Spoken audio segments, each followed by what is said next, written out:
Inihahanda ng Staples Center sa Los Angeles, California para sa memorial service para kay Michael Jackson. Hindi naman nagpahuli sa pagbibigay pugay sa King of Pop ang mga Taiwanese at maging mga Pinoy. Ang mainit na balita, hatid ni Sandra Aguinaldo.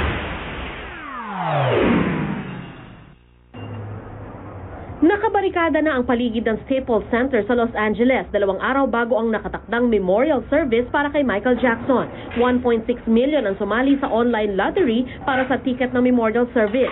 Pero 8,750 lang ang mananalo ng tig-2 tickets.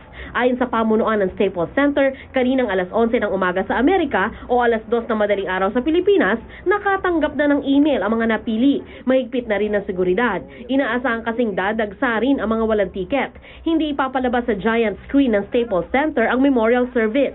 Kaya pakiusap ng otoridad sa mga walang ticket, panoorin na lang sa telebisyon ang programa. At dahil para lang sa US residents ang memorial service, nagsagawa na lang ng sariling programa ang may 200 MJ fans sa Taiwan. Si Kim Lin, itinago pa ang dyaryo na may istorya ng 1996 Taiwan concert ng King of Pop. Isa raw siya sa napiling makisayaw kay Michael sa stage. Because it is too hard to accept that because I used to be so close to him on stage. Sa isang mall naman sa Pasay, hindi rin nawala ang pagbibigay pugay sa pop icon. Bukod sa impersonator ng King of Pop, nag-alay din ng tribute performance ang mga estudyante ng ice skating.